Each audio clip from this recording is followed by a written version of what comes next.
नमस्कार। यूपी विशेष पैनल्स के घटनासार current affairs के एक नए वीडियो में आपका फिर से स्वागत है। आज हम घटनासार में यूपी से रिलेटेड जो भी बातें देके रखेंगे उनको कवर करेंगे, साथ ही साथ जो यूपी बजट का पोर्शन उसको भी हम लोग कवर करेंगे। ये घटनासार का लास्ट वीडियो है, हम लोग पूरी घटनासार कवर कर चुके हैं। बिहार का कुछ पोर्शन बचा हुआ है, उसको हम लोग अलग से एक वीडियो में कवर कर लेंगे। लेकिन ये घटनासार सीरीज का एंड है और इसके बाद बिहार का अलग से एक वीडियो आ जाएगा। तो आज हम लोग शुरू कर लेते हैं। सबसे पहले उत्तर प्रदेश समसामयिकी देखेंगे और इसके साथ बजट भी हम लोग देख लेंगे आगे चल के।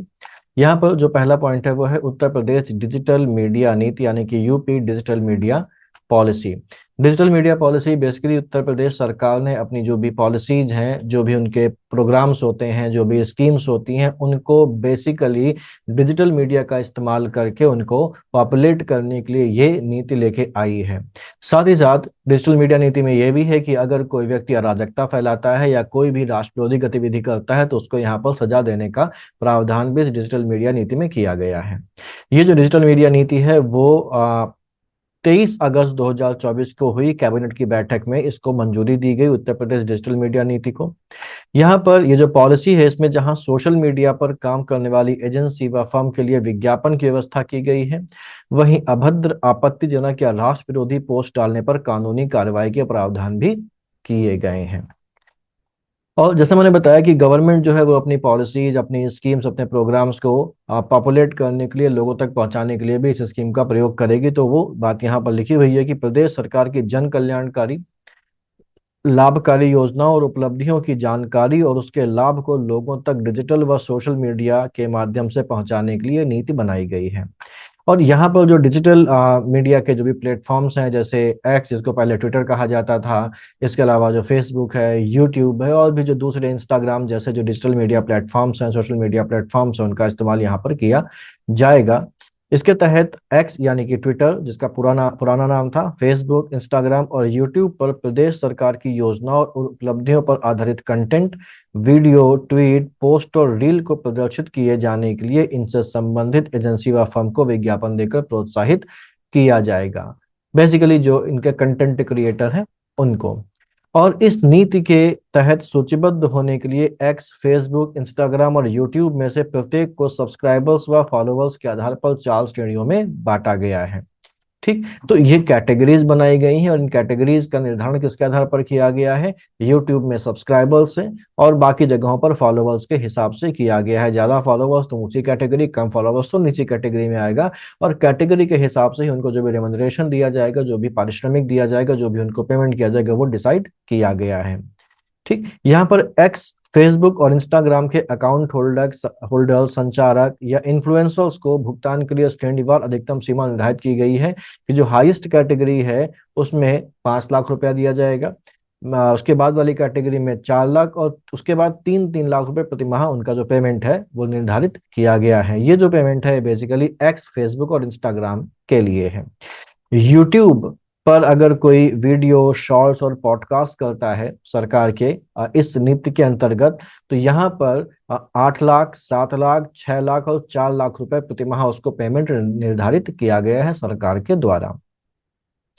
तो ये तो हो गई कि अपनी जो नीतियां हैं, पॉलिसी, उनको जनता तक पहुंचाने के लिए ये प्रोविजंस यहाँ पर डाले गए हैं। इसके अलावा सोशल मीडिया का जो दुरुपयोग है, उसमें जो अभद्र पोस्ट की जाती हैं, आपत्तिजनक पोस्ट की जाती हैं, देश विरोधी गतिविधियों को अगर उसमें सपोर्ट किया जाता है, उससे संबंधित कोई पोस्ट, वीडियो वगैरह कोई डालता है, तो उनके खिलाफ भी यहाँ पर कानूनी कार्रवाई के प्रावधान किए गए हैं।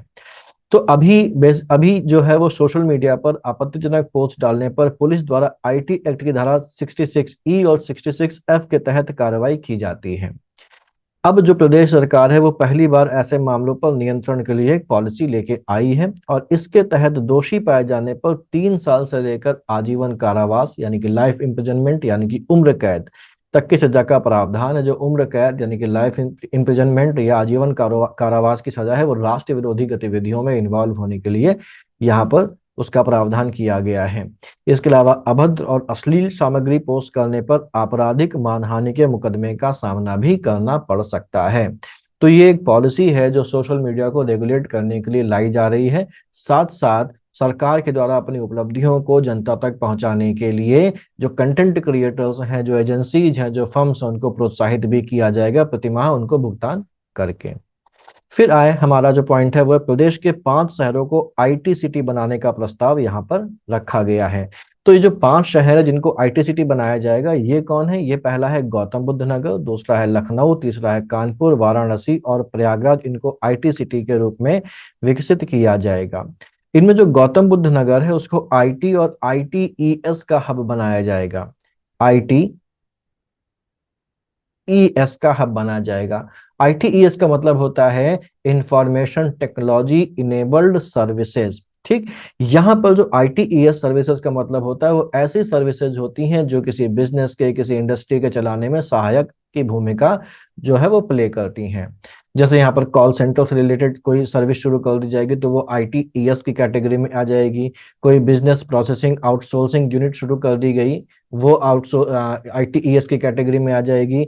ऐसे ही टेक्निकल सपोर्ट, एनिमेशन और जो मल्टीमीडिया से रिलेटेड सर्विसेज होती हैं वो आईटीईएस की कैटेगरी में आती हैं। तो गौतम बुद्ध नगर में आईटी और आईटीईएस का हब बनाने की बात हुई। लखनऊ को आर्टिफिशियल इंटेलिजेंस और मशीन लर्निंग का हब बनाया जाएगा। कानपुर को ड्रोन और रोबोटिक्स, और वाराणसी और प्रयागराज को इंजीनियरिंग रिसर्च एंड डेवलपमेंट के सेंटर के हब के रूप में विकसित किया जाना है। तो इन 5 शहरों के नाम के अलावा इनको इस आईटी सिटी, किस प्रकार की आईटी सिटी के रूप में डेवलप किया जाना है वो भी आपको ध्यान रखना है। जैसे गौतम बुद्ध नगर आईटी और आईटीईएस सर्विस का हब बनेगा, लखनऊ बनेगा हमारा आर्टिफिशियल इंटेलिजेंस और मशीन लर्निंग का हब, कानपुर बनेगा ड्रोन और रोबोटिक्स का हब। तो ये भी ध्यान रखना जरूरी है। ठीक, अब इसके अलावा आगे अगर देखें हम लोग तो प्रदेश सरकार राज्य को आईटी हब के ब्रांड के रूप में विकसित करने के लिए शीघ्र ही एक राज्य स्तरीय आईटी सलाहकार समिति का गठन करेगी। तो आईटी सलाहकार समिति का भी गठन किया जाएगा। फिर है हमारे पास उत्तर प्रदेश में दुनिया के पहले एशियाई किंग गिद्ध संरक्षण केंद्र का उद्घाटन, यानी कि Asian king vulture conservation centre का यहाँ पर उद्घाटन किया गया है। किसके लिए किया गया है? एशियाई किंग गिद्ध के लिए किया गया है। एशियाई या एशियन वल्चर, किंग वल्चर के लिए किया जा गया है। ये जो एशियन किंग वल्चर है इसको कुछ और नामों से भी पुकारा जाता है। इसको बोला जाता है रेड हेड वल्चर, इसी को रेड हेड वल्चर भी कहा जाता है। इसी का नाम है Indian black vulture. Indian black vulture भी इसको बोला जाता है, और साथ ही साथ इसको पौंडीचेरी वल्चर के नाम से भी जाना जाता है। तो इसी के ये 3 और नाम है, red head vulture, Indian black vulture और पौंडीचेरी वल्चर। और उत्तर प्रदेश के मुख्यमंत्री योगी आदित्यनाथ ने 6 सितंबर 2024 को गोरखपुर के कैंपियरगंज रेंज के महाराजगंज जिले में स्थित भैरीवासी में दुनिया के पहले एशियाई जटायु राजगिद्ध संरक्षण और प्रजनन केंद्र का उद्घाटन किया। नाम क्या है? एशियाई जटायु राजगिद्ध, यानी कि रेड हेडेड वल्चर, जिसको Asian king vulture, Indian black vulture और पौंडीचेरी वल्चर के नाम से भी जाना जाता है। कहाँ पर किया गया है? भारी वैसी है जो जगह है, ये कहाँ पर है? महाराजगंज जिले में है। गोरखपुर वन प्रभाग के अंतर्गत, वन विभाग के अंतर्गत ये इलाका आता है। ठीक, ये महाराजगंज जिले में 1.5 हेक्टेयर क्षेत्र में फैला हुआ है। गिद्धों के लिए विभिन्न पिंजरे बनाए गए हैं जहां एशियाई किंग गिद्धों की स्थायी आबादी बनाए रखने डिजाइन किया गया है। यहाँ अगर आगे देखें तो जो अगली इंपॉर्टेंट चीज है कि जो एशियन किंग वल्चर या रेड हेड वल्चर या इंडियन ब्लैक वल्चर या पौंडीचेरी वल्चर जो है उसको आईयूसीएन ने गंभीर रूप से संकटग्रस्त के रूप में सूचीबद्ध किया है, यानी क्रिटिकली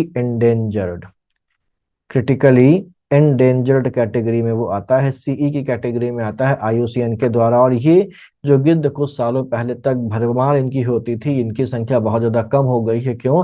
क्योंकि जो डाक्लोफेनेक नाम की दवा है वो इनके लिए जहर का काम कर रही है, और इस वजह से इनकी आबादी कम होती चली जा रही है। तो भारत में पशु चिकित्सा में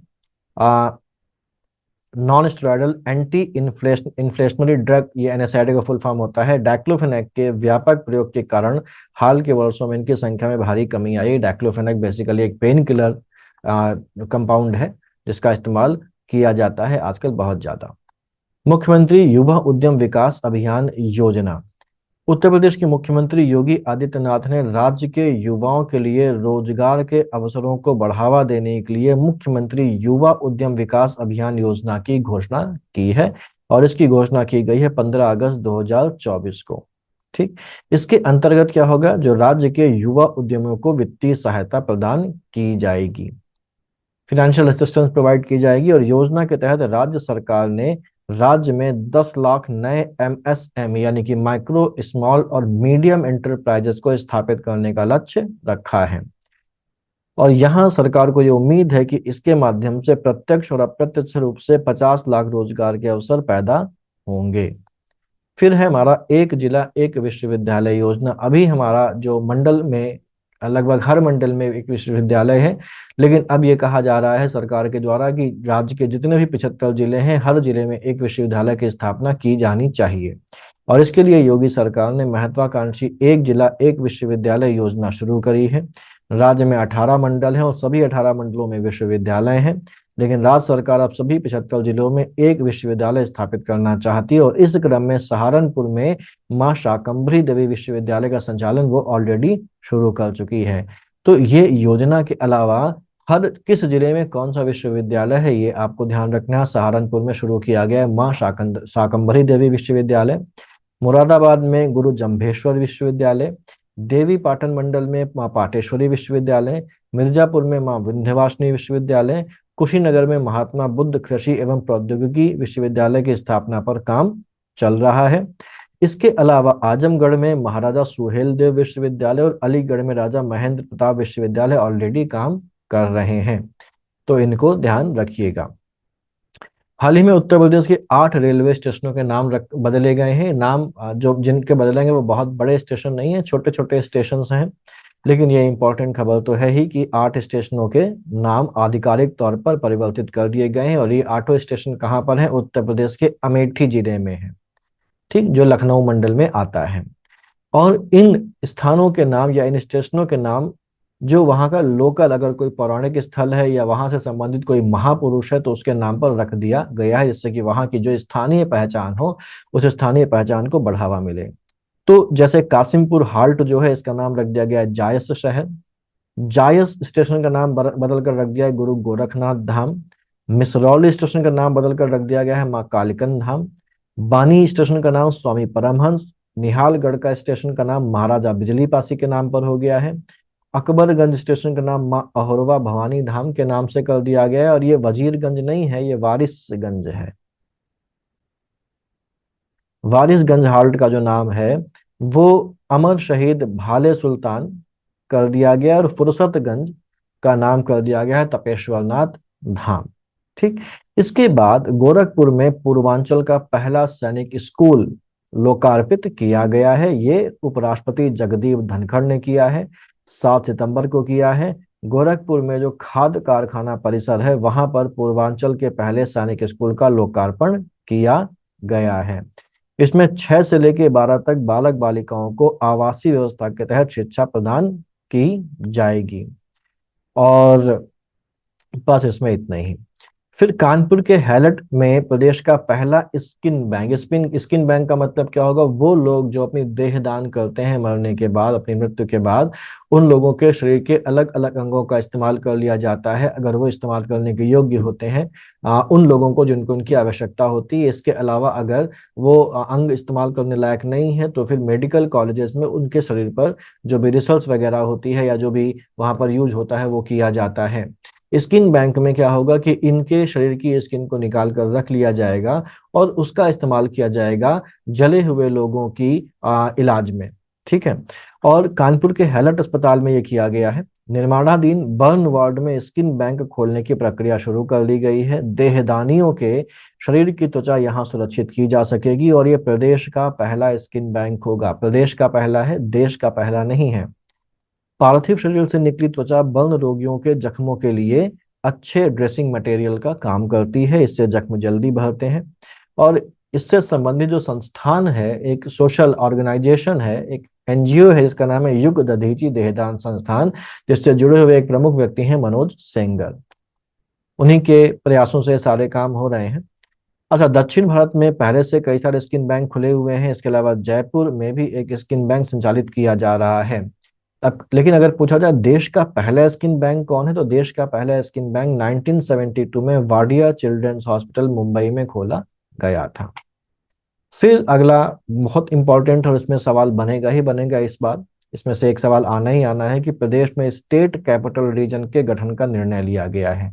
तो अच्छा, दिल्ली में हमारे पास दिल्ली एनसीआर है। दिल्ली नेशनल कैपिटल रीजन या टेरिटरी जो है, उसी की तर्ज पर उत्तर प्रदेश की राजधानी लखनऊ है, उसके आसपास के इलाके को स्टेट कैपिटल रीजन के रूप में डेवलप किया जाने की बात कही गई है।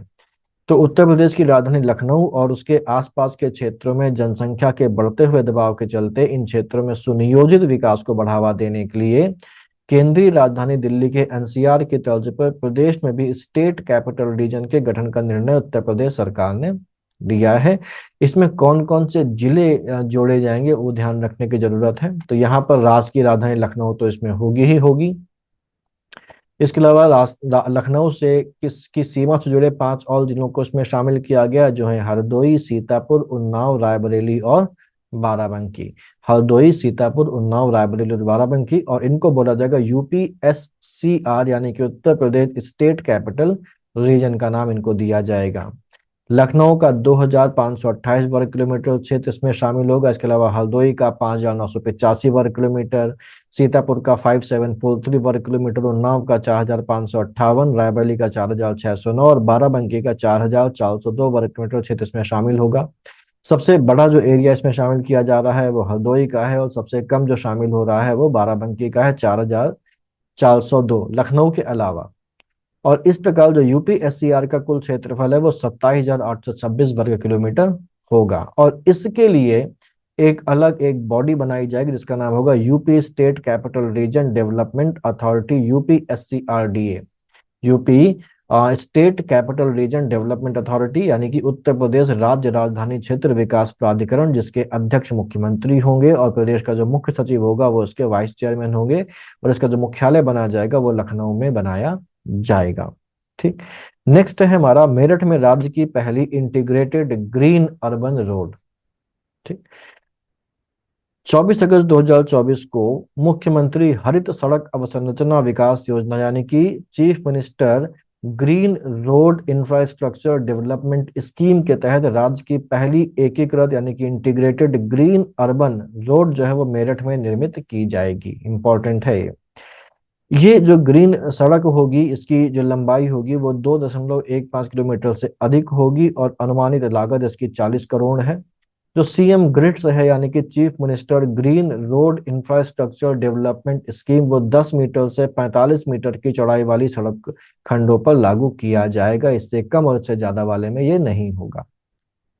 अगला है नोएडा, जो है वो आईएसओ प्रमाणन प्राप्त करने वाला राज्य का पहला कमिश्नरेट, यानी कि जो गौतम बुद्ध नगर जिसको नोएडा भी कहा जाता है, उसको आधिकारिक तौर पर आईएसओ 9001 2015 गुणवत्ता प्रबंधन प्रणाली प्रमाणन से सम्मानित किया गया है, जो इसको प्रदान किया है रॉयल इम्पैक्ट सर्टिफिकेशन लिमिटेड द्वारा प्रदान किया गया है। ठीक। ये जो गौतम बुद्ध कमिश्नरेट है ये प्रमाणन प्राप्त करने वाला राज्य का पहला कमिश्नरेट बन गया है। अगर हम कमिश्नरेट सिस्टम की बात करें तो उत्तर प्रदेश में जो 7 शहर हैं वहां पर एक कमिश्नरेट सिस्टम फॉलो किया जा रहा है, और ये 7 जो जगह हैं वो कौन कौन सी हैं, वो एक है हमारी लखनऊ में कमिश्नरेट है, पुलिस कमिश्नरेट। कानपुर में है। कानपुर के बाद हमारा आगरा है, 1 2 3। चौथी है हमारा गौतम बुद्ध नगर। ठीक। गाजियाबाद। छठा है प्रयागराज, और सातवां है वाराणसी। इन 7 जगहों पर पुलिस कमिश्नरेट सिस्टम स्टैब्लिश किया जा चुका है, जिसमें से अगर देखा जाए तो जो गौतम बुद्ध नगर है उसको आईएसओ 9001 2015 का जो क्वालिटी मैनेजमेंट जो सिस्टम होता है उसका प्रमाणन यहाँ पर मिला है, सर्टिफिकेशन मिला है उसको। अगला जो पॉइंट है हमारे पास वो है अयोध्या आदर्श सौर शहर घोषित किया गया है। सौर शहर का मतलब होता है सोलर सिटी, और आदर्श सौर शहर का मतलब हो गया मॉडल सोलर सिटी। तो मॉडल सोलर सिटी उस सिटी को कहा जाता है जिस सिटी में टोटल उसकी जो भी बिजली की रिक्वायरमेंट होती है उसका कम से कम 10% रिन्यूएबल सोर्सेज से पूरा किया जाए। तो अगर कोई सिटी है जिस सिटी की टोटल बिजली की जो रिक्वायरमेंट है उस रिक्वायरमेंट का 10% या उससे ज्यादा पूरा किया जा रहा है रिन्यूएबल एनर्जी सोर्सेज से, वो सोलर एनर्जी हो सकती है, वो विंड एनर्जी हो सकती है, या कोई और नवीकरणीय रिन्यूएबल एनर्जी सोर्स से वो हो सकती है, तो ऐसे शहर को आदर्श सौर शहर का दर्जा दे दिया जाता है। तो अयोध्या को आदर्श शहर शहर का दर्जा क्यों दिया गया? अगर देखें तो अयोध्या की जो अनुमानित बिजली की मांग है वो 198 मेगावाट है। और अगर ये 19.8 मेगावाट से ज्यादा बिजली जो है वो किसी रिन्यूएबल एनर्जी सोर्सेज से इसको मिलने लगती है तो ये आदर्श सौर शहर के दर्जे में आ जाता है। तो यहाँ पर आध्यात्मिक जो केंद्र है अयोध्या, वहां पर सौर ऊर्जा संयंत्र के माध्यम से 40 मेगावाट विद्युत उत्पादन क्षमता हासिल कर ली है। तो यहाँ पर 40 मेगावाट का एक सोलर जो प्लांट है वो शुरू किया गया है। तो जाहिर सी बात है लगभग 20% के आसपास की जो बिजली है वो रिन्यूएबल एनर्जी सोर्सेज से आ रही है, और इसलिए अयोध्या को उत्तर प्रदेश सौर ऊर्जा नीति 2022 के अंतर्गत आदर्श सौर शहर का प्रतिष्ठित जो उपाधि है वो मिल गई है। यहाँ पर देखिए सौर शहर को एक ऐसे शहर के रूप में परिभाषित किया गया है जहाँ नवीकरणीय ऊर्जा संयंत्र पारंपरिक ऊर्जा की अनुमानित कुल मांग को कम से कम 10% तक कम कर सकते हैं या उससे उसको पूरा किया जा सकता है। ये जो 40 मेगावाट का जो सौर ऊर्जा संयंत्र लगाया गया है, ये लगाया किसके द्वारा गया है? राष्ट्रीय ताप विद्युत निगम ग्रीन एनर्जी लिमिटेड द्वारा लगाया गया है। माझा रामपुर हलवारा और माझा सराय राशि गांवों में सरयू नदी के पास स्थापित किया गया है। इन दोनों गांवों में, ये ध्यान रखने वाली बात है, इन गांवों का नाम भी ध्यान रखिएगा। वाराणसी में वैदिक 3D संग्रहालय शुरू किया जा रहा है। तो वैदिक 3D संग्रहालय है कहाँ पर? वाराणसी में। और संपूर्णानंद संस्कृत विश्वविद्यालय के मुख्य भवन में वैदिक 3D संग्रहालय का निर्माण कराने का निर्णय लिया गया है। और ये जो संग्रहालय है ये भारतीय ज्योतिष, खगोल विज्ञान और वैदिक साहित्य को समर्पित होगा। इतना ही बस।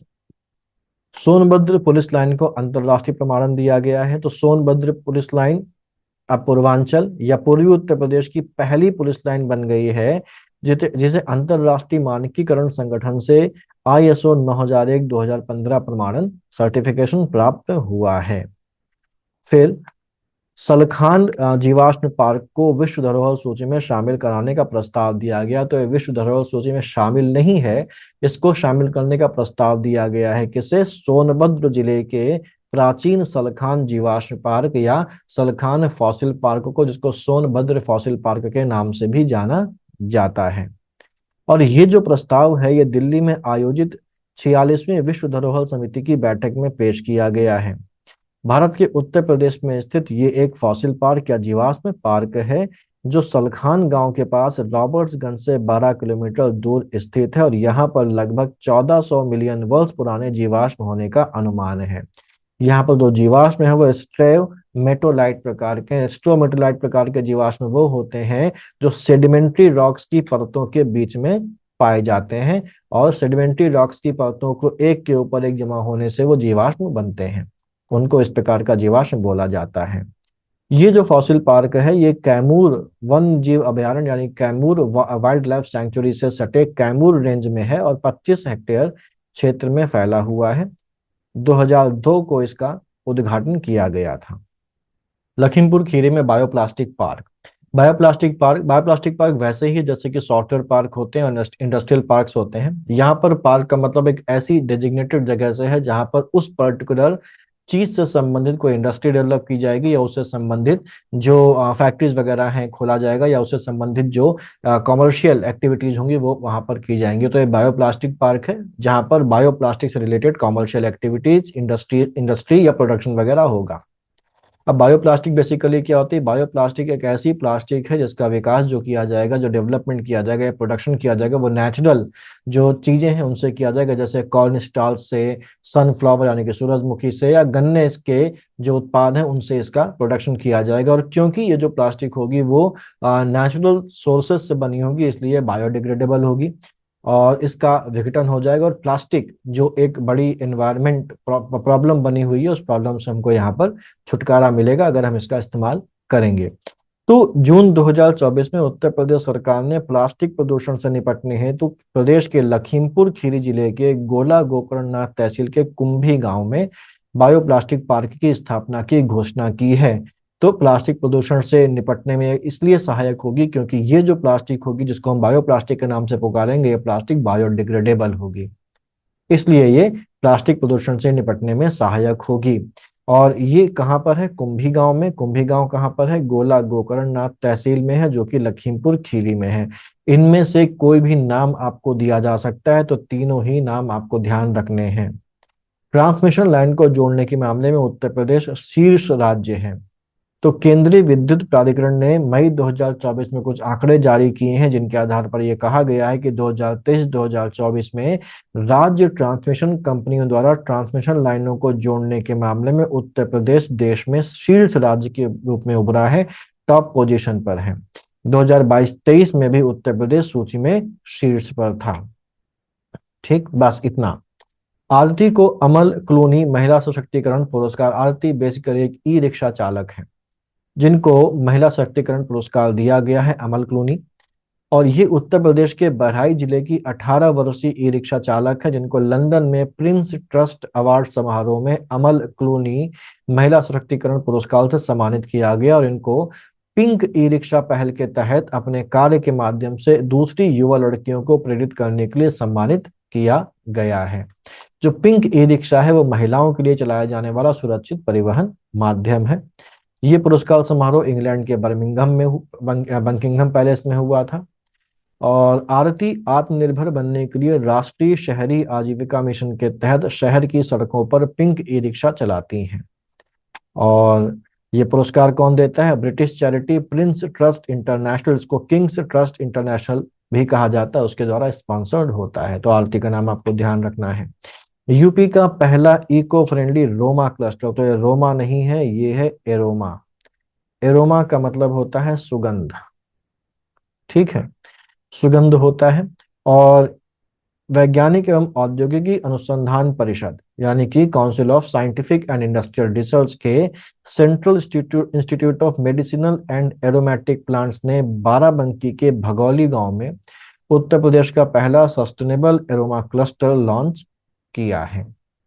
कहाँ पर? बाराबंकी के भगौली गांव में किया गया है। और यहाँ पर 30 किसानों की भूमि पर पर्यावरण अनुकूल तरीके से सुगंधित पौधों की खेती करके सस्टेनेबल एरोमा क्लस्टर को विकसित किया जाएगा। तो सुगंधित पौधों की यहाँ पर खेती की जाएगी।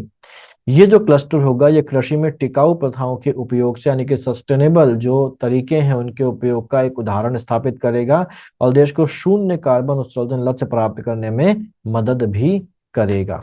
ठीक, यहाँ पर एक और खास देने वाली बात है कि CIMAP ने उच्च उपज देने वाली पुदीना की किस्म CIM उन्नति लगाई है। तो CIM उन्नति किसकी किस्म है? पुदीने की किस्म है। और ये जो किस्म है ये कीटों और बीमारियों सहित जैविक तनाव के प्रति प्रतिरोधी है। यहाँ पर इसके अलावा पुदीने का तेल निकालने के लिए सौर ऊर्जा से चलने वाली इकाइयों का भी उद्घाटन किया गया। अब क्योंकि कार्बन न्यूट्रल भी बनाना है, तो इसलिए जो रिन्यूएबल एनर्जी है उसका यूज किया जाए, जिससे कि जो पॉल्यूशन हो वो ना हो। उत्तर प्रदेश के 6 नए उत्पादों को GI टैग दिया गया है। ठीक है, GI टैग बोले तो ज्योग्राफिकल इंडिकेशन टैग दिया गया है, जो ये बताते हैं कि एक पर्टिकुलर प्रोडक्ट किस इलाके से संबंधित है मूल रूप से। तो राज्य के 6 नए उत्पादों को GI टैग मिलने के साथ उत्तर प्रदेश ने भारत में सबसे अधिक GI टैग उत्पाद प्राप्त करने वाले राज्य के रूप में अपना शीर्ष स्थान बनाए रखा है। तो भारत में सबसे ज्यादा GI टैग किस राज्य के पास है? उत्तर प्रदेश के पास है। और अभी तक उत्तर प्रदेश के कुल 75 उत्पादों को GI टैग मिल चुका है। 58 GI टैग के साथ तमिलनाडु है वो दूसरे स्थान पर है। यहाँ पर अब जो GI टैग मिला है वो बेसिकली वाराणसी की तिरंगा बर्फी को मिला है, वाराणसी के ही मेटल कास्टिंग क्राफ्ट को मिला है, लखीमपुर खीरी की थारू कढ़ाई को मिला है, बरेली के बेंत और बांस शिल्प को मिला है, और बरेली के ही जरदोजी शिल्प के अलावा हापुड़ के पिलखुमा के हैंड ब्लॉक प्रिंट टेक्सटाइल को GI टैग दिया गया है। GI टैग बेसिकली एक ऐसा नाम या चिन्ह है जो किसी विशिष्ट जियोग्राफिकल स्थान या पोजीशन से संबंधित होता है, और ये जो है ये 10 वर्षों के लिए दिया जाता है। वस्तुओं का भौगोलिक संकेतक पंजीकरण एवं संरक्षण अधिनियम 1999 भारत में GI के पंजीकरण और संरक्षण को नियंत्रित करता है। और भौगोलिक संकेतक रजिस्ट्री GI टैग प्रदान करता है, और ये चेन्नई में स्थित है। और ये बेसिकली DPIIT यानी कि उद्योग संवर्धन एवं आंतरिक व्यापार विभाग का ही एक विभाग है। अलीगढ़ मुस्लिम यूनिवर्सिटी की पहली महिला कुलपति बनी है नईमा खातून। नईमा खातून को अलीगढ़ मुस्लिम विश्वविद्यालय यानी कि एएमयू की पहली महिला कुलपति के रूप में नियुक्त किया गया है। जो एएमयू यानी कि अलीगढ़ मुस्लिम यूनिवर्सिटी है, इसकी स्थापना 1875 में की गई थी सर सैयद अहमद खान के द्वारा। और उस समय इसकी जो एस्टेब्लिशमेंट हुआ था वो हुआ था मोहम्मदन एंग्लो ओरिएंटल कॉलेज के नाम से, यानी कि मूल रूप में जब इसको बनाया गया था तब ये एक कॉलेज था, और जिसका जो उद्देश्य था वो मुस्लिम्स के बीच में वेस्टर्न एजुकेशन को बढ़ावा देना था। तो ये Mohammedan Anglo and oriental college के नाम से इसकी स्थापना 1875 में की गई थी। 1877 ने गलत लिखा है, सर सैयद अहमद खान ने की थी। और ये 1875 से लेकर 1819 तक एक कॉलेज के रूप में काम करता रहा। 1920 में इसे यूनिवर्सिटी का दर्जा दिया गया, विश्वविद्यालय का दर्जा दिया गया, और इसके लिए एक अधिनियम बनाया गया, इसका नाम था अलीगढ़ मुस्लिम यूनिवर्सिटी एक्ट 1920। तो अलीगढ़ मुस्लिम यूनिवर्सिटी एक्ट 1920 के तहत जो मोहम्मदन एंग्लो ओरिएंटल कॉलेज था उसको यूनिवर्सिटी में कन्वर्ट कर दिया गया 1920, और 1920 के पहले तक 1875 से लेकर ये एक कॉलेज के रूप में काम कर रहा था। इसका नाम था मोहम्मदन एंग्लो ओरिएंटल कॉलेज, जिसकी स्थापना 1875 में सर सैयद अहमद खान के द्वारा की गई थी। अब जो प्रोफेसर नईमा खातून है, ये बेसिकली अपने कार्यभार भार ग्रहण करने की तारीख से 5 वर्ष की अवधि या 70 वर्ष की आयु प्राप्त करने तक जो भी पहले हो के लिए कुलपति के रूप में नियुक्त की गई हैं। यानी कि इनका अधिकतम जो कार्यकाल होगा वो 5 साल होगा। उसके पहले 70 साल की हो जाएंगी तो भी अपने पद से इनको हटना पड़ेगा।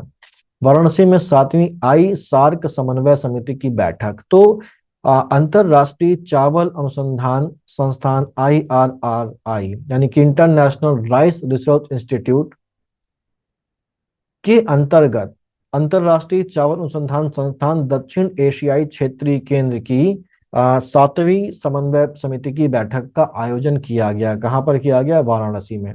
ठीक है। बैठक में भारत, बांग्लादेश, श्रीलंका और नेपाल के वरिष्ठ कृषि अधिकारी शामिल हुए। इसकी अध्यक्षता जो है वो अंतरराष्ट्रीय चावल अनुसंधान संस्थान की इंटरनेशनल राइस रिसर्च इंस्टीट्यूट के इंटरिम जो डायरेक्टर जनरल हैं अजय कोहली, उनके द्वारा की गई। और बैठक के दौरान वर्ष 2024 में कम मीथेन उत्सर्जन वाली चावल की किस्मों की विकास और प्रीमियम गुणवत्ता वाले पौष्टिक चावल की उत्पादकता को बढ़ाने पर ध्यान केंद्रित किया गया। हम सब जानते हैं कि मीथेन जो है वो एक ग्रीन हाउस गैस है, और मीथेन की जो जो एफिकेसी है बेसिकली ग्लोबल वार्मिंग में वो कार्बन डाइऑक्साइड के एक अणु से 25 गुना ज्यादा होती है। और जो चावल के खेत हैं वहां से मीथेन की गैस का उत्सर्जन होता है जो बेसिकली ग्लोबल वार्मिंग को बढ़ावा देता है। तो यहाँ पर वैज्ञानिकों ने ये डिसाइड किया है कि वो एक ऐसी किस्म डेवलप करने का काम करेंगे जिससे मीथेन का जो उत्सर्जन होगा वो कम से कम होगा, साथ ही साथ चावल की पौष्टिक और प्रीमियम गुणवत्ता वाली जो किस्म है उसको भी बढ़ावा देने की बात यहाँ पर की गई है। डीएमएसआरडी कानपुर द्वारा सबसे हल्की बुलेट प्रूफ जैकेट का विकास किया गया है। तो डीएमएसआरडीई जो है वो कानपुर में है। डीएमएसआरडीई का जो फुल फॉर्म है वो है defence material stores research and development establishment. Defence materials stores research and development establishment यानी कि रक्षा सामग्री एवं भंडार अनुसंधान एवं विकास प्रतिष्ठान, जो कि डीआरडीओ के अंतर्गत आता है, और इसने देश का सबसे हल्का बुलेट प्रूफ जैकेट विकसित किया है। ठीक। ये जो जैकेट है इसका नाम BIS 17051 है। वो लेवल 6 के गोला बारूद से सुरक्षा प्रदान करने में सक्षम है। और यहाँ पर अगला जो पॉइंट है वो है ट्रिपल आईटी ने हाईटेक डेटा चिप बनाया है। जो ट्रिपल आईटी है वो प्रयागराज में स्थित है। और ट्रिपल आईटी में अगर हम देखें तो 1 2 3 IT, ट्रिपल आईटी यानी कि Indian institute of information technology, या ट्रिपल आईटी का फुल फॉर्म है Indian institute of information technology. और ये उत्तर प्रदेश के प्रयागराज में स्थित है, जहां के वैज्ञानिकों ने गोपनीय डेटा की सुरक्षा के लिए एक आधुनिक डेटा चिप तैयार किया है। इस आधुनिक चिप को ट्रिपल आईटी के इलेक्ट्रॉनिक्स एंड कम्युनिकेशन विभाग के प्रोफेसर मनीष गोस्वामी ने तैयार किया है। और इस चिप का उपयोग सभी इलेक्ट्रॉनिक यंत्रों जैसे मोबाइल फोन, कंप्यूटर, लैपटॉप आदि में किया जा सकता है। ये जो चिप है ये एक विशेष तरह का रैंडम कोड जनरेट करेगा जिसे हैक करना आसान नहीं होगा, और ये आकार में छोटी है इसलिए कम पावर भी यूज करती है। पहला स्वदेशी crash fire tender, crash fire tender basically दमकल को बोलते हैं, और भारत की पहली स्वदेशी रूप से निर्मित क्रैश फायर टेंडर का निर्माण व विकास भारतीय एमएसएमई फर्म नोएडा द्वारा किया गया है। इसमें इतना ही। प्रोजेक्ट प्रवीण के तहत कौशल प्रशिक्षण, प्रवीण का मतलब होता है स्किलफुल, यानी कि जिसके अंदर स्किल्स हो, कौशल हो, तो उसी के लिए प्रोजेक्ट प्रवीण है। और उत्तर प्रदेश सरकार ने प्रोजेक्ट प्रवीण के तहत राज्य में 61,000 से अधिक छात्रों को कौशल प्रशिक्षण प्रदान किया है। और ये जो प्रवीण प्रोजेक्ट या प्रवीण योजना है इसके अंतर्गत युवाओं को रोजगार बाजार हेतु तैयार करने के लिए मुफ्त में कौशल प्रशिक्षण और आधुनिक पाठ्यक्रम प्रदान किया जा रहा है। और इस परियोजना में बेसिकली राज्य के जो उच्चतर माध्यमिक विद्यालय हैं उनकी कक्षा 9 से लेकर 12 तक के छात्रों को ये प्रशिक्षण प्रदान किया जाएगा। यहाँ पर जो छात्र हैं अपनी वो रेगुलर जो पढ़ाई है उसके साथ साथ आईटी, इलेक्ट्रॉनिक्स, ब्यूटिशियन, स्वास्थ्य सेवा, परिधान और लेखांकन जैसे क्षेत्रों में निःशुल्क प्रशिक्षण प्राप्त कर सकेंगे। इसे 2023 में पायलट प्रोजेक्ट के रूप में शुरू किया गया था, और 2024 में इस परियोजना के लिए 150 सरकारी माध्यमिक विद्यालयों के 20,582 छात्रों को प्रशिक्षण प्रदान किया जाएगा। इसके अलावा 3,450 कस्तूरबा गांधी बालिका विद्यालय की छात्राओं को भी इस योजना से जोड़ा जाएगा, और इनको स्कूल में ही निजी प्रशिक्षण केंद्रों द्वारा प्रशिक्षण प्रदान किया जाएगा। उत्तर प्रदेश में साइबर पुलिस स्टेशन, उत्तर प्रदेश सरकार ने 57 जिलों में साइबर पुलिस स्टेशन स्थापित करने की योजना बनाई है। कितने जिलों में? 57 जिलों में साइबर पुलिस स्टेशन स्थापित करने की योजना बनाई है, और प्रत्येक साइबर पुलिस स्टेशन में अधिकारियों और कर्मचारियों के 25 पद होंगे। और बेसिकली ये साइबर क्राइम से रिलेटेड होगा, और राष्ट्रीय और वैश्विक स्तर पर साइबर अपराध की बढ़ती घटनाओं के जवाब में राज्य के सभी 75 जिलों में साइबर पुलिस स्टेशन स्थापित करने का निर्णय लिया गया है। जबकि 18 मंडलों में साइबर स्टेशन पहले से ही शुरू हैं, शेष 57 जिलों में भी ऐसे स्टेशन स्थापित होंगे। तो 75 जिलों में बनाए जाने हैं, 18 में ऑलरेडी हैं, और अब 57 और जिलों में बनाए जाने की बात हो रही है, जिससे कि हमारी पूरी जो यूपी है उसके जितने भी जिले हैं सभी में साइबर पुलिस स्टेशन स्टैब्लिश हो जाएंगे। इनका मेन ऑब्जेक्टिव क्या है? जो साइबर अपराध हो रहे हैं, साइबर जो फ्रॉड्स हो रहे हैं उनसे संबंधित मामलों को इन पुलिस स्टेशनों में देखा जाएगा, और इनमें साइबर जो सिक्योरिटी है, साइबर जो क्राइम्स हैं उनमें ट्रेन करके 25 पुलिस अधिकारियों को और कर्मचारियों को यहाँ पर पोस्ट किया जाएगा हर एक थाने में। चित्रकूट में बनेगा डिफेंस कॉरिडोर। तो देश में उत्तर प्रदेश रक्षा उत्पादन के क्षेत्र में आगे बढ़ रहा है, और इसी क्रम में बुंदेलखंड क्षेत्र के चित्रकूट जनपद में डिफेंस कॉरिडोर विकसित करने की घोषणा की गई है। वैसे अगर देखा जाए तो उत्तर प्रदेश में 6 डिफेंस कॉरिडोर विकसित किए जा रहे हैं। ये 6 डिफेंस कॉरिडोर जो है वो बेसिकली, एक है हमारा लखनऊ में विकसित किया जाएगा, एक कानपुर में विकसित किया जाएगा, झांसी में विकसित होगा, आगरा में विकसित होगा, तो 4 यू हो गए। इसके अलावा अलीगढ़ और चित्रकूट में ये डिफेंस कॉरिडोर विकसित किए जाएंगे। कानपुर में जो डिफेंस कॉरिडोर है वहां पर अडानी के द्वारा काम शुरू किया जा चुका है। तो ये 6 डिफेंस कॉरिडोर्स को उत्तर प्रदेश में विकसित किया जाएगा, जिनमें से जो बुंदेलखंड क्षेत्र में चित्रकूट जनपद है वहां पर इसकी घोषणा अभी ये बताया जा रहा है कि की गई है। इसमें ये जो कॉरिडोर है इसकी स्थापना के लिए पर्यावरण, वन और जलवायु परिवर्तन मंत्रालय ने स्वीकृति प्रदान की है। ये स्थापित कहाँ पर किया जाएगा? चित्रकूट जनपद के करवी के खुटरिया गांव के पास इस डिफेंस कॉरिडोर की स्थापना की जाएगी। खुटरिया गांव कहाँ पर? करवी में।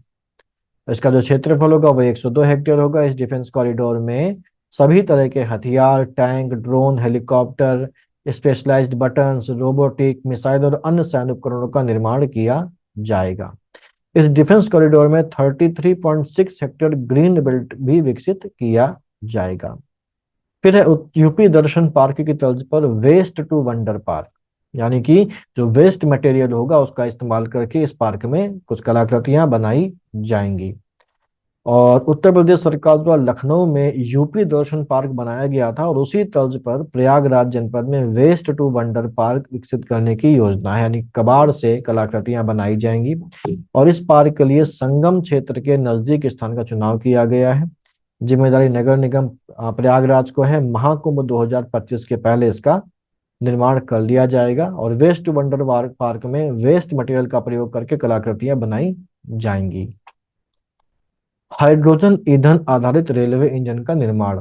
अभी हमारे यहाँ जो रेलवे इंजन चल रहे हैं वो बिजली वाले हैं, उसके पहले डीजल, अभी भी कई जगहों पर डीजल इंजन चल रहे हैं, और उसके पहले कोयले से चलने वाले इंजन थे जो स्टीम इंजन होते थे। लेकिन ये सभी जो है ये पॉल्यूशन क्रिएट करते हैं, क्योंकि अगर इलेक्ट्रिक इंजन भी है तो उसके लिए जो इलेक्ट्रिसिटी आ रही है वो कहीं ना कहीं किसी थर्मल पावर प्लांट से ही आ रही होगी।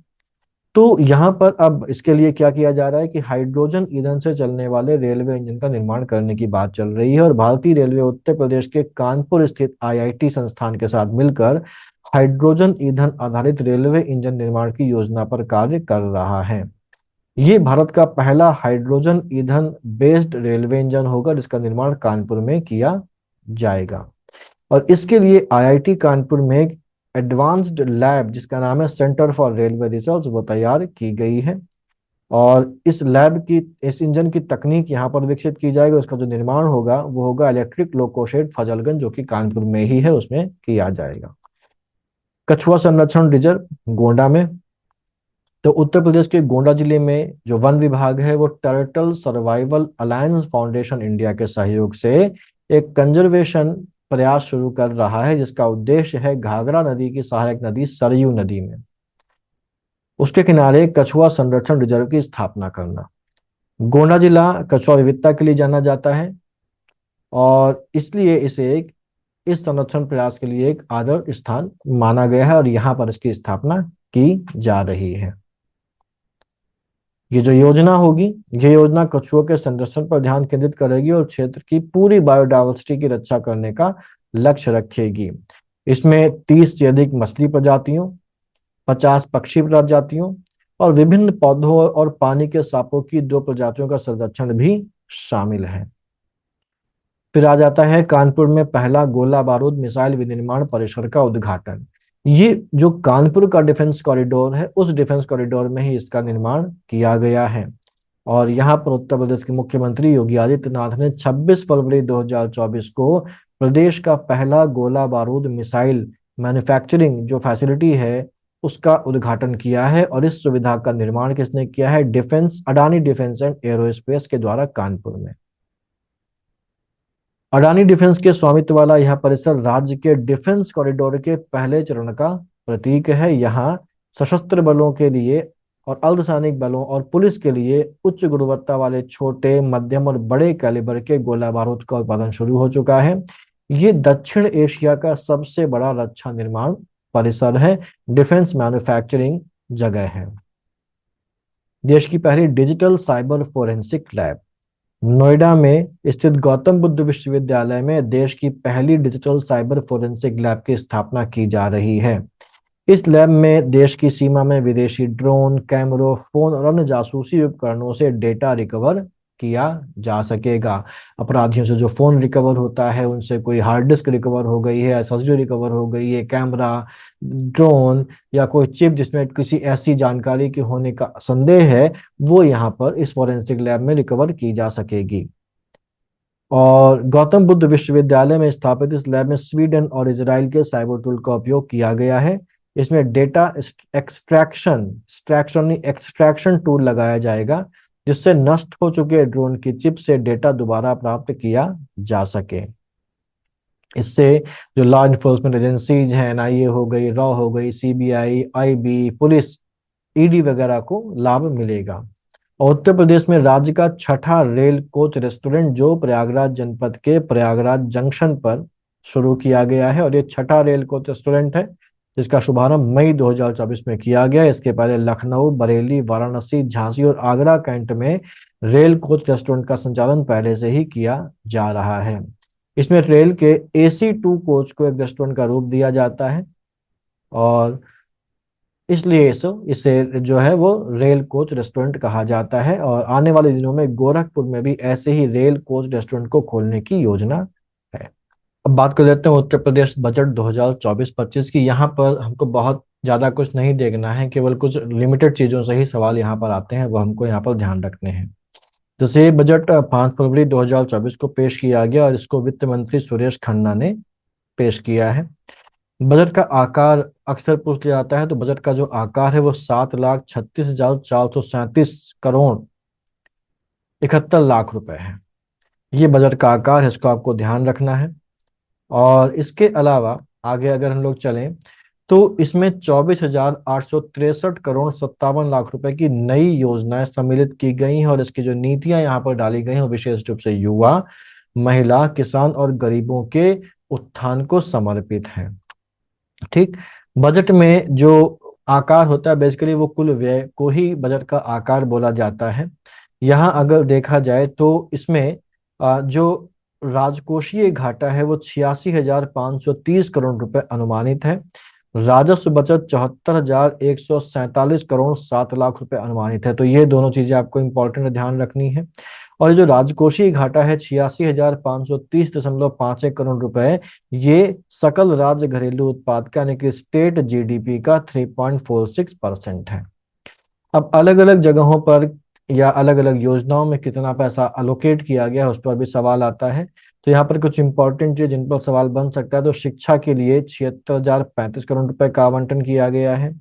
स्वास्थ्य एवं परिवार कल्याण के लिए 27,086 करोड़ का। ऊर्जा भी देख लेते हैं, ऊर्जा के लिए 57,071 करोड़ रुपए का आवंटन किया गया है। नमामि गंगे और ग्रामीण जलापूर्ति के लिए 25,710 करोड़ रुपए। पंचायती राज के लिए 21,197 करोड़ रुपए का आवंटन किया गया है। सबसे ज्यादा जो आवंटन है वो शिक्षा के लिए किया गया है, तो ये ध्यान रखिएगा 76,035 करोड़ रुपए ये मैक्सिमम अलोकेशन है जो एजुकेशन के लिए किया गया है।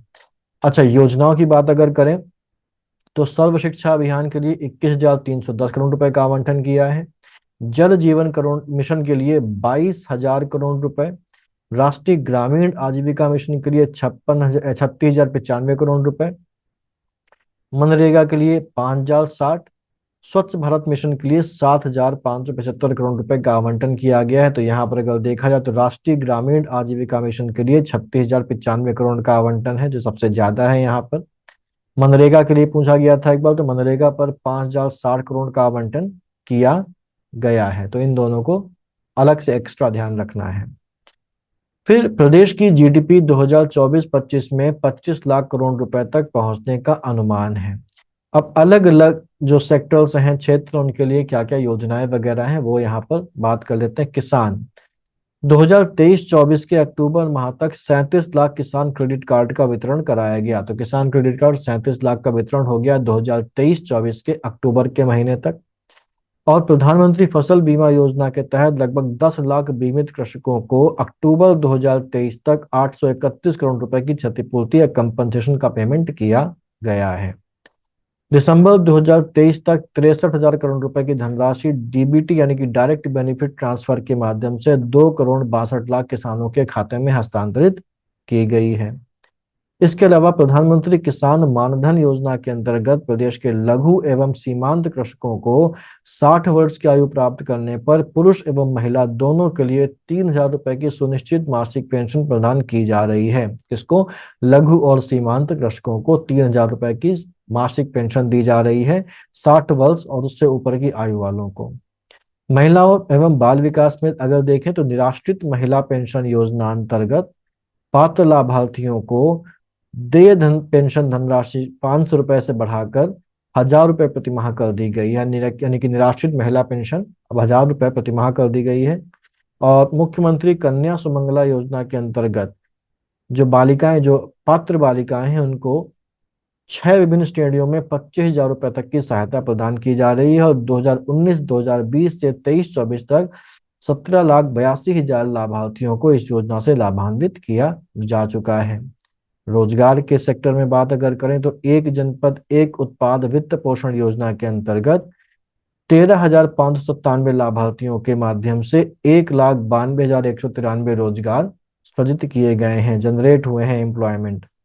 विश्वकर्मा श्रम सम्मान योजना और एक जनपद एक उत्पाद कौशल उन्नयन एवं टूल किट योजना के अंतर्गत 4.08 लाख रोजगार बने हैं। उत्तर प्रदेश कौशल विकास मिशन के अंतर्गत 12.25 लाख यानी कि 12,15,000 युवाओं को प्रशिक्षित किया गया है। और महात्मा गांधी नरेगा योजना अंतर्गत यानी कि मनरेगा एमजी नरेगा के अंतर्गत वित्तीय वर्ष 2023-24 में 28 करोड़ 68 लाख मैन डेज को का सृजन करते हुए 75,24,000 श्रमिकों को रोजगार प्रदान किया गया है। और 2024-25 में 33 करोड़ मैन डेज का सृजन किए जाने का लक्ष्य है। श्रमिक कल्याण लेबर वेलफेयर में अगर देखें तो भारत सरकार द्वारा निर्मित ई श्रम पोर्टल पर उत्तर प्रदेश के लगभग 8.32 करोड़ कामगारों का पंजीकरण हुआ है, जो कि देश में सबसे ज्यादा है। यहाँ पर निर्माण कामगार की मृत्यु, विकलांगता सहायता और अक्षमता पेंशन योजना तथा निर्माण कामगार अंत्येष्टि सहायता योजना को एकीकृत करते हुए एक नई योजना शुरू करी गई। इसका नाम है निर्माण कामगार मृत्यु व दिव्यांगता सहायता योजना कर दिया गया है, जिसमें अगर कोई कंस्ट्रक्शन चल रहा है, वहां पर काम करते हुए किसी मजदूर की मौत हो जाती है, वो विकलांग हो जाता है, डिसेबल हो जाता है, तो उसके लिए ये योजना है जहां पर उसको कंपनसेशन या सहायता दी जाएगी। प्रधानमंत्री जनधन योजना के अंतर्गत प्रदेश में 9 करोड़ खातों के साथ उत्तर प्रदेश देश में प्रथम स्थान पर है। और प्रधानमंत्री सुरक्षा बीमा योजना के अंतर्गत प्रदेश में 5 करोड़ 54 लाख नामांकन के साथ उत्तर प्रदेश प्रथम स्थान पर है। और प्रधानमंत्री जीवन ज्योति बीमा योजना अंतर्गत अब तक प्रदेश में 1.90 नॉमिनेशन के साथ उत्तर प्रदेश का स्थान दूसरा है। और अटल पेंशन योजना के अंतर्गत उत्तर प्रदेश में 1 करोड़ 18 लाख नामांकन किए जा चुके हैं। औद्योगिक विकास की अगर बात की जाए तो राज्यों की लॉजिस्टिक्स की सुलभता यानी कि लीड्स 2023 रैंकिंग में उत्तर प्रदेश ने अचीवर्स की श्रेणी प्राप्त की है। मातृ मृत्यु दर 2014 में 285 प्रति लाख से कम होकर 2022 में 167 प्रति लाख तथा जो शिशु मृत्यु दर यानी कि इन्फेंट मॉर्टेलिटी रेट आईएमआर है वो 2014 में 48 प्रति हजार से कम होकर 2020 में 38 प्रति हजार हो गई है। और सभी 75 जनपदों में निःशुल्क डायलिसिस की सुविधा सरकार के द्वारा उपलब्ध कराई जा रही है। साथ ही साथ आयुष्मान भारत प्रधानमंत्री जन आरोग्य योजना के अंतर्गत 4 करोड़ 86 लाख से अधिक आयुष्मान कार्ड वितरित किए जा चुके हैं। फिर प्रधानमंत्री मातृ वंदना योजना में 2024-25 में 322 करोड़ रुपए की बजट व्यवस्था करी गई है। 65 मेडिकल कॉलेज हैं प्रदेश में, जिनमें 35 राज्य सरकार के और 30 निजी क्षेत्र द्वारा संचालित हैं। जनपद वाराणसी में मेडिकल कॉलेज की स्थापना के लिए 400 करोड़ रुपए की व्यवस्था की गई है। और आयुष्मान कार्यक्रम के तहत 1600 हेल्थ एंड वेलनेस सेंटर स्थापित किए जाने का लक्ष्य है। 1035 राजकीय आयुर्वेदिक होम्योपैथी एवं यूनानी चिकित्सालयों को हेल्थ वेलनेस सेंटर में कन्वर्ट किया जा रहा है। साथ ही साथ वित्तीय वर्ष 2024-25 में महायोगी गुरु गोरखनाथ आयुष विश्वविद्यालय गोरखपुर का निर्माण कार्य पूरा किया जाने का लक्ष्य है। साथ ही साथ अयोध्या में राजकीय आयुर्वेदिक महाविद्यालय और जनपद वाराणसी में राजकीय होम्योपैथिक मेडिकल कॉलेज की स्थापना का लक्ष्य रखा गया है, ये इंपॉर्टेंट है।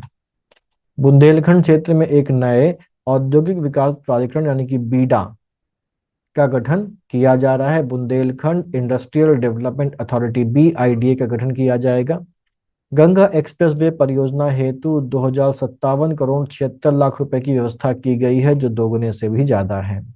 ऐसे ही आगरा लखनऊ एक्सप्रेसवे और पूर्वांचल एक्सप्रेसवे को जोड़ने के लिए एक नया लिंक एक्सप्रेसवे का निर्माण किया जाएगा, जिसके लिए 500 करोड़ रुपए की व्यवस्था की गई है। अटल इंडस्ट्रियल इंफ्रास्ट्रक्चर मिशन के लिए 400 करोड़ रुपए की व्यवस्था की गई है। सिंचाई और जल संसाधन की बात करें तो सरकार द्वारा 31 सिंचाई परियोजनाएं पूरी की गई हैं, जिनमें 22,75,000 हेक्टेयर से अधिक सिंचाई क्षमता सर्जित हुई है, जिससे 46,69,000 कृषक जो किसान हैं उनको फायदा मिला है। और यहाँ पर नागरिक उड्डयन में बताया गया है कि चालू वित्तीय वर्ष में हवाई यात्रा करने वालों की संख्या में 19.2% की बढ़ोतरी हुई है। और हवाई कनेक्टिविटी के लिए जो चयनित एयरपोर्ट हैं जैसे अलीगढ़, आजमगढ़, मुरादाबाद, श्रावस्ती और चित्रकूट, इनको विकसित किया गया है। म्योरपुर जो सोनभद्र में है और सरसावा जो सहारनपुर है, वहां के एयरपोर्ट का विकास कार्य चल रहा है। अयोध्या में महर्षि वाल्मीकि अंतर्राष्ट्रीय हवाई अड्डा अयोध्या धाम का विकास कराया गया है और इसके लिए 150 करोड़ रुपए की व्यवस्था का प्रस्ताव किया गया है। प्रधानमंत्री सहज बिजली हर घर योजना सौभाग्य के अंतर्गत गरीब परिवारों को निशुल्क, और जो दूसरे ग्रामीण परिवार हैं उनको 50 रुपए की 10 मासिक किस्तों में बिजली कनेक्शन देने की सुविधा दी गई है। और इस योजना में 62,18,000 जो इच्छुक घरों को विद्युत कनेक्शन दिए गए। ग्रीन एनर्जी कॉरिडोर 2 परियोजना जो कि भारत सरकार की है, उसके अंतर्गत बुंदेलखंड क्षेत्र में सौर ऊर्जा उत्पादन हेतु 4,000 मेगावाट क्षमता के सोलर पार्क का विकास किया जाएगा। और उत्तर प्रदेश सौर ऊर्जा नीति 2022 के अंतर्गत अगले 5 सालों में 22,000 मेगावाट विद्युत उत्पादन का लक्ष्य रखा गया है। अभी अगर देखा जाए तो उत्तर प्रदेश में लगभग 2600 मेगावाट की सौर ऊर्जा परियोजनाएं हैं और अब तक 238 मेगावाट की सोलर रूफटॉप परियोजनाएं स्थापित की जा चुकी हैं। Delhi Ghaziabad Meerut corridor regional rapid transit system परियोजना में उत्तर प्रदेश के अंश के रूप में 914 करोड़ रुपए की बजट व्यवस्था की गई है। और कानपुर मेट्रो रेल परियोजना में 395 करोड़ रुपए की व्यवस्था की गई है और ऐसी आगरा मेट्रो रेल में भी 346 करोड़ रुपए की बजट में व्यवस्था की गई है। 2021 में शुरू की गई अमृत 2.0 योजना के लिए 45 करोड़ रुपए, महाकुंभ मेला 2024 के लिए 2500 करोड़ रुपए की व्यवस्था बजट में की गई है। और मुख्यमंत्री green road infrastructure development scheme urban के अंतर्गत 800 करोड़ रुपए प्रस्तावित हैं। साथ ही साथ यहाँ पर शहरों को बाढ़ और जल भराव से मुक्ति के लिए अर्बन फ्लड एवं स्टॉर्म वाटर ड्रेनेज योजना को शुरू करने के लिए 1,000 करोड़ रुपए की व्यवस्था की गई है। कृषि क्षेत्र से अगर देखा है तो प्रदेश में कृषि क्षेत्र की विकास दर 5.1 करने का लक्ष्य रखा गया है और यहाँ पर कृषि को प्रोत्साहन प्रदान करने के उद्देश्य से 3 नई योजनाएं शुरू की जा रही हैं, जैसे जिनमें नाम है राज्य कृषि विकास योजना, विश्व बैंक सहायतिक यूपी एग्रीज योजना और automatic weather station automatic rain gauge की स्थापना यहाँ पर की जाएगी। और इनके लिए पहली 2 योजनाओं के लिए 200 करोड़ रुपए और आखिरी वाली के लिए 60 करोड़ रुपए की व्यवस्था यहाँ पर की जा रही है। मुख्यमंत्री खेत सुरक्षा योजना भी शुरू की जा रही है जिसके लिए 50 करोड़ रुपए की व्यवस्था रखी गई है। प्रदेश की औसत गन्ना उत्पादकता 72 मीट्रिक टन प्रति हेक्टेयर से बढ़कर 84 मीट्रिक टन प्रति हेक्टेयर हो गई है। दुग्ध विकास की अगर बात की जाए तो दुग्ध संघों के सुदृढ़ीकरण और पुनर्जीवित करने की योजना है तो 106 करोड़ रुपए और 95 लाख रुपए की व्यवस्था प्रस्तावित है। और नंद बाबा दुग्ध मिशन योजना है तो 74 करोड़ 21 लाख रुपए का प्रावधान किया जा रहा है। इसके अलावा जनपद मथुरा में 30,000 लीटर प्रतिदिन क्षमता के नवीन डेयरी प्लांट के निर्माण के लिए 23 करोड़ रुपए की व्यवस्था की गई है। और राज्य को best state for inland fisheries का प्रथम पुरस्कार प्राप्त हुआ है। बेस्ट होगा, ये वेस्ट नहीं होगा, best state for inland fisheries का प्रथम पुरस्कार प्रदान किया गया है। सूक्ष्म उद्योगों यानी कि नए सूक्ष्म उद्योगों की स्थापना के लिए वित्तीय संसाधन उपलब्ध कराए जाने के उद्देश्य से मुख्यमंत्री युवा उद्यमी विकास अभियान प्रारंभ किया गया है और इसके लिए 1,000 करोड़ रुपए की व्यवस्था करी गई है। और इस योजना से आने वाले 10 वर्षों में 10 लाख नए युवा उद्यमी तैयार करने का लक्ष्य है। प्रारंभ में इस योजना से 1 लाख लोगों को जोड़ा जाएगा जिन्हें अधिकतम 5 लाख रुपए ब्याज मुक्त ऋण दिया जाएगा 4 वर्ष के लिए और ऋण की जो गारंटी होगी वो राज्य सरकार की होगी। और निजी क्षेत्र में औद्योगिक संस्थानों को प्रोत्साहित करने हेतु प्रदेश में 10 प्लेज पार्क स्थापित किए जा रहे हैं। हथकरघा और वस्त्रोद्योग के बारे में बात की जाए तो 2024-25 में 40,000 रोजगार सृजन का लक्ष्य यहाँ पर रखा गया है। इसके अलावा PM mega integrated textile and apparel योजना के अंतर्गत लखनऊ हरदोई में 1,000 एकड़ क्षेत्रफल में मेगा टेक्सटाइल पार्क स्वीकृत किया गया है जिसके लिए 200 करोड़ रुपए की व्यवस्था की गई है। वाराणसी में national institute of fashion technology की स्थापना की जाएगी और महाकुंभ 2025 आयोजित हो रहा है जिसके लिए 100 करोड़ रुपए के बजट की व्यवस्था की जा रही है। निषाद राज गुहा सांस्कृतिक केंद्र श्रृंगवेरपुर इलाहाबाद यानी कि प्रयागराज में एक जगह है यहाँ जहाँ पर निषाद राज मिले थे भगवान राम को जब वो वनवास जा रहे थे। तो इसकी स्थापना है तो 14.68 करोड़ रुपए। और आजमगढ़ के हरिहरपुर में संगीत महाविद्यालय की स्थापना की जाएगी और चित्रकूट में महर्षि वाल्मीकि सांस्कृतिक केंद्र की स्थापना की जाएगी। और अंतर्राष्ट्रीय रामायण एवं वैदिक शोध संस्थान की स्थापना अयोध्या में की जाएगी, जिसके लिए 10 करोड़ रुपए प्रस्तावित हैं। उत्तर प्रदेश में जनवरी से अक्टूबर 2023 तक 37 करोड़ 90 लाख से अधिक पर्यटक आए थे, जिनमें भारतीय पर्यटकों की संख्या लगभग 37 करोड़ 77 लाख और विदेशी पर्यटकों की संख्या लगभग 13 लाख 43,000 है।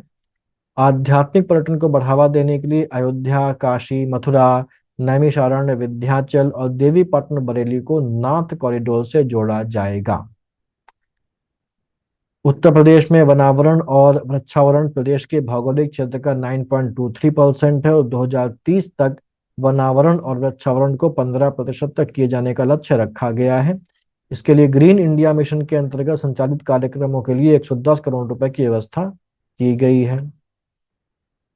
लखनऊ में दिल्ली की तर्ज पर एयरो सिटी विकसित की जाएगी और लखनऊ स्थित कुकरेल वन क्षेत्र में कुकरेल नाइट सफारी पार्क की स्थापना की जाएगी।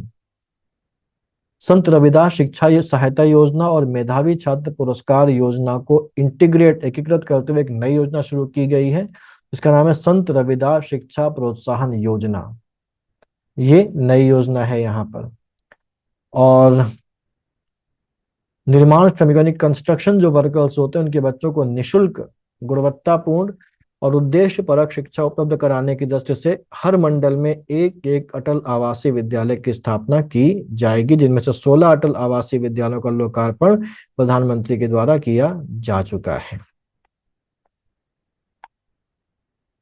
यहाँ पर उत्तर प्रदेश के बारे में कुछ और बातें हैं, जैसे उत्तर प्रदेश वर्तमान में देश का सबसे बड़ा उपभोक्ता एवं श्रम बाजार है।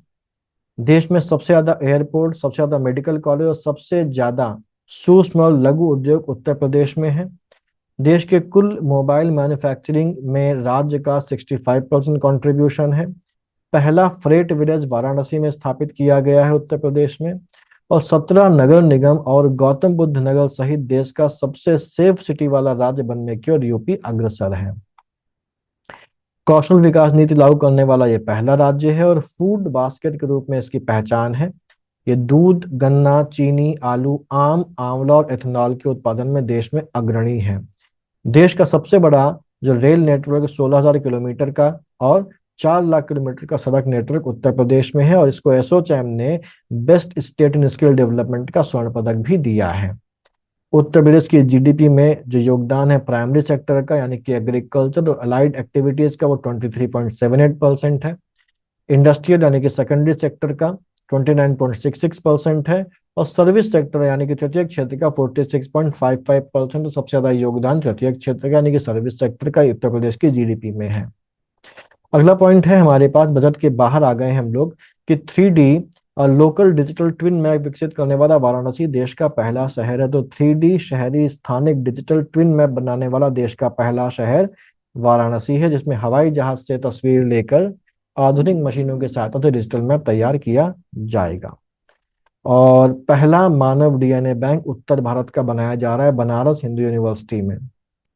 अब कुछ और इम्पोर्टेंट चीजें जो हम लोग पढ़ चुके हैं, प्लस उसमें कुछ और भी नई चीजें हैं। जैसे देश का पहला रेल व रोड सिग्नेचर ब्रिज बनाने की घोषणा की गई है वाराणसी में गंगा नदी पर। देश का पहला हिंदी भाषा संग्रहालय स्थापित किया जाएगा वाराणसी में। साथ ही साथ यहाँ पर युवाओं के लिए रोजगार हेतु जो एक योजना की घोषणा की गई है 15 अगस्त 2024 को, उसका नाम है मुख्यमंत्री युवा उद्यम विकास अभियान योजना।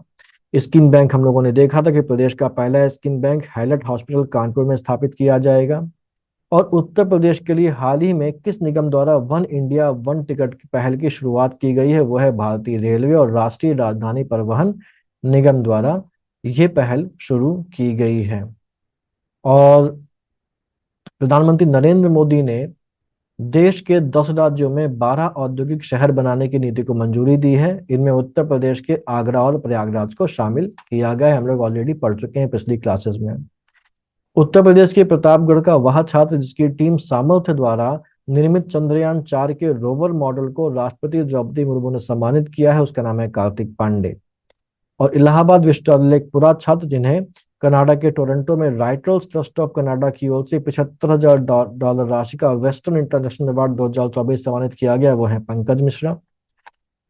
कृषि सखी स्कीम लॉन्च की गई है कृषि क्षेत्र में महिलाओं के सशक्तिकरण के लिए उत्तर प्रदेश सरकार ने। और उत्तर प्रदेश के 8 रेलवे स्टेशन के नामों को बदला गया, जो हम लोग अभी देख के आए हैं। उत्तर प्रदेश महिला आयोग की अध्यक्ष बनाई गई हैं बबीता चौहान। और घर घर सोलर पहल की शुरुआत की है उत्तर प्रदेश में टाटा पावर ने। लखनऊ छावनी के सूर्य खेल परिसर में सशस्त्र सेना महोत्सव का आयोजन किया गया है। साथ ही उत्तर प्रदेश सरकार ने नेपाल की सीमा पर वृक्षारोपण जन अभियान को शुरू किया है 2024 को मित्र वन पहल के अंतर्गत। और भारत के निजी क्षेत्र के पहले गोला बारूद मिसाइल विनिर्माण परिसर को उत्तर प्रदेश में बनाया गया है, कहां पर, कानपुर में। साथ ही साथ वैश्विक 3D संग्रहालय का निर्माण उत्तर प्रदेश के वाराणसी में। जटायु राज गिद्ध यानी कि रेड हेडेड वल्चर संरक्षण प्रजनन केंद्र का उद्घाटन गोरखपुर वन क्षेत्र के भारी वैसी महाराजगंज में किया गया है। फॉरेस्ट्री कॉलेज खोला जाएगा गोरखपुर में। और प्रदेश की पहली एकीकृत हरित शहरी सड़क के निर्माण की घोषणा मेरठ में की गई है। और ISO 9001/2015 गुणवत्ता प्रबंधन प्रणाली प्रमाण पत्र प्राप्त करने वाला राज्य का पहला कमिश्नरेट बना है गौतम बुद्ध नगर। और सोनभद्र पुलिस लाइन को ISO 9001 प्रमाण पत्र मिला है। ये उत्तर प्रदेश की पहली पुलिस लाइन है जिसको ऐसा पुरस्कार मिला है। और अभी उत्तर प्रदेश के मुख्यमंत्री योगी आदित्यनाथ नाथ ने 18 फुटबॉल स्टेडियम बनाने का निर्णय भी लिया है। और संस्कृत विद्यालय के सभी छात्रों को छात्रवृत्ति देने की घोषणा भी उत्तर प्रदेश सरकार के द्वारा की गई है। और पेरिस में आयोजित विश्व पैरालंपिक 2024 में उत्तर प्रदेश के प्रवीण कुमार ने हाई जंप में स्वर्ण पदक जीता है। और उत्तर प्रदेश संगीत नाटक अकादमी का अध्यक्ष नियुक्त किया गया है जयंत खोत को। उत्तर प्रदेश शिक्षा सेवा चयन आयोग का अध्यक्ष नियुक्त किया गया है प्रोफेसर कीर्ति पांडे को। इसके अलावा कक्षा को बिना बाधित किए छात्र संघ चुनाव के लिए देश की उपयोगी सॉफ्टवेयर, जिसे हाल ही में महायोगी गोरखनाथ विश्वविद्यालय के छात्रों ने बनाया, उसका नाम है voting.mgug.ac.in। ये ध्यान रखिएगा, इसको महायोगी गोरखनाथ विश्वविद्यालय के छात्रों ने बनाया है कि कक्षा को बिना बाधित किए छात्र संघ चुनाव हो जाए। सुहेलवा वन्यजीव अभयारण्य, यहाँ पर मिले बाघों की संख्या के प्रमाण के बाद उत्तर प्रदेश सरकार ने उसे 5वें टाइगर रिजर्व के रूप में स्थापित करने की घोषणा की है। इंपॉर्टेंट पॉइंट है सुहेलवा वन्यजीव अभयारण्य। साथ ही उत्तर प्रदेश कैबिनेट ने टाटा सन्स के साथ अयोध्या में मंदिरों का संग्रहालय बनाने के प्रस्ताव को मंजूरी प्रदान की। इसे टाटा अपने CSR फंड यानी कि कारपोरेट सोशल रिस्पॉन्सिबिलिटी फंड के माध्यम से वित्त पोषित करेगा। महाराजगंज में दुनिया का पहला एशियाई किंग वल्चर संरक्षण प्रजनन केंद्र स्थापित करने की घोषणा की गई है। और आयुष्मान कार्ड को सर्वाधिक मात्रा में जारी करने वाला उत्तर प्रदेश देश का पहला राज्य बन गया है। अपराध की रोकथाम और जांच में मदद के लिए उत्तर प्रदेश सरकार द्वारा त्रिनेत्र 2.0 एप्लीकेशन को लॉन्च किया गया है। BPL परिवारों के लिए उत्तर प्रदेश सरकार ने मुफ्त बिजली कनेक्शन योजना शुरू करी है। भारतीय MSME फंड नोएडा ने स्वदेशी रूप से निर्मित कैश फायर टेंडर का निर्माण किया है, ये हम लोग अभी देख चुके हैं। और विश्व championship road racing MotoGP India का आयोजन किया जाएगा नोएडा में। श्रावस्ती बलरामपुर एयरपोर्ट का नाम परिवर्तित करके मां पाटेश्वरी देवी रखने का निर्णय लिया गया है। और चित्रकूट में स्थित तुलसी झरने पर उत्तर प्रदेश के पहले ग्लास स्काईवॉक ब्रिज का अनावरण किया गया है। साथ ही साथ Harcourt Butler technical university Kanpur यानी कि SBTI कानपुर ने नेत्रहीनों को उनके दैनिक जीवन में मदद करने के लिए AI आधारित स्मार्ट ट्रैवलिंग असिस्टेंट विकसित किया है। इसके अलावा इंडो एशियन उद्यम इंडो एशियन प्राइवेट लिमिटेड ने भारतीय सेना को 2700 AK-203 असॉल्ट राइफल सौंपी हैं अमेठी में। सोनिया अग्रवाल ने 7 से 12 वर्ष आयु के बच्चों का किस नाम से भारत का पहला वित्तीय साक्षरता उद्यमिता कार्यक्रम लॉन्च किया है, नाम है लिटिल फ्यूचर्स फाइंडर। देश की पहली डिजिटल साइबर फोरेंसिक लैब की स्थापना की जाएगी नोएडा में। देश का पहला बैटरी चालित टावर वैगन बनाया जाएगा कानपुर में। इसके अलावा भारतीय वायुसेना ने भीष्म पोर्टेबल हॉस्पिटल का परीक्षण किया है आगरा में, हम लोग इसको ऑलरेडी पढ़ चुके हैं। और वेस्ट टू वंडर पार्क बनाया जाएगा प्रयागराज में। कछुआ संरक्षण जो बनाने की घोषणा की गई है गोंडा में, पढ़ा है हम लोगों ने। और मारुति सुजुकी इंडिया का पहला ऑटोमेटेड ड्राइविंग टेस्ट ट्रैक बनाया गया है अयोध्या में। और प्रोजेक्ट प्रवीण के तहत उत्तर प्रदेश में कितने छात्रों का कौशल प्रशिक्षण प्रारंभ किया जाएगा, हम लोग ने अभी देखा है। साथ ही अगला पॉइंट है कि उत्तर प्रदेश के किस क्षेत्र में सूखे की निगरानी के लिए वेदर स्टेशन स्थापित करने की घोषणा की गई है, वो है बुंदेलखंड में। और उत्तर प्रदेश के नोएडा में अंतर्राष्ट्रीय फिल्म सिटी के निर्माण का टेंडर जीता है बे व्यू प्रोजेक्ट ने। प्रधानमंत्री मोदी ने लखनऊ में आयोजित ग्राउंड ब्रेकिंग सेरेमनी में उत्तर प्रदेश को 10 लाख करोड़ रुपए की परियोजना का शुभारंभ किया है। कल की धाम मंदिर का शिलान्यास किया गया संभल में प्रधानमंत्री मोदी के द्वारा। और 3D शहरी स्थानिक डिजिटल ट्विन मैप विकसित करने वाला देश का पहला शहर है वाराणसी, यहाँ पर मैप होगा। रामायण वैक्स म्यूजियम का निर्माण किया जाएगा अयोध्या में। नो योर आर्मी फेस्टिवल का आयोजन किया गया लखनऊ में। और अमेरिकी कंपनी बोइंग ने कलपुर्जों की आपूर्ति के लिए अपना पहला वितरण केंद्र उत्तर प्रदेश के खुर्जा में खोलने की घोषणा की है। और साथ ही उत्तर प्रदेश का पहला डीएनए बैंक बनाया जाएगा बीएचयू वाराणसी में। जनवरी 2024 में स्वच्छ सर्वेक्षण 2023 में उत्तर प्रदेश के वाराणसी और प्रयागराज को सबसे स्वच्छ गंगा शहर का अवार्ड मिला था। और राज्य के पहले फ्लोटिंग वातानुकूलित रेस्तरां का उद्घाटन किया गया है प्रयागराज में। अयोध्या में बनने वाले हनुमानगढ़ी बेचने के लड्डू को जीआई टैग दिया गया है। भारत का पहला गौ अभयारण्य जिसको केंद्र सरकार द्वारा वित्त पोषित किया जाएगा वो बनाया जाएगा मुजफ्फरनगर के तुगलकपुर गांव में। उत्तर प्रदेश गौरव सम्मान से सम्मानित किया गया डॉक्टर रितु जो कि वैज्ञानिक है और नवीन जो कि उद्यमी है, इनको उत्तर प्रदेश सरकार ने उत्तर प्रदेश गौरव सम्मान से सम्मानित किया है। राष्ट्रीय फैशन टेक्नोलॉजी संस्थान की स्थापना की घोषणा की गई वाराणसी में। इस साल के बजट में सबसे ज्यादा जो बजट है वो आवंटित किया गया शिक्षा के लिए 76,035 करोड़ रुपए। और इस साल के बजट का जो आकार है वो है 7,36,438 करोड़ रुपए। ये हमारा उत्तर प्रदेश का पोर्शन था। इसी के साथ घटनासार हमारी फिनिश हो जाती है। लास्ट वीडियो था, जैसा मैंने बताया कि बिहार के जो भी पॉइंट्स उसके लिए मैं अलग से वीडियो लेके आऊंगा। तो ऑफिशियली यहाँ पर हमारी घटनासार फिनिश होती है। इसको अच्छे से रिवाइज करिए, तैयार करिए। अभी समय है, आप इसको अगर 2 घंटे भी दे देते हैं रोज तो आराम से करंट को अच्छे से रिवाइज कर सकते हैं। और भी अगर आपने दूसरे सोर्सेज को फॉलो किया है तो उनको भी रिवाइज करते रहिए। चलिए फिर मिलते हैं अगले वीडियो में। पढ़ते रहिए, आगे बढ़ते रहिए। All the best.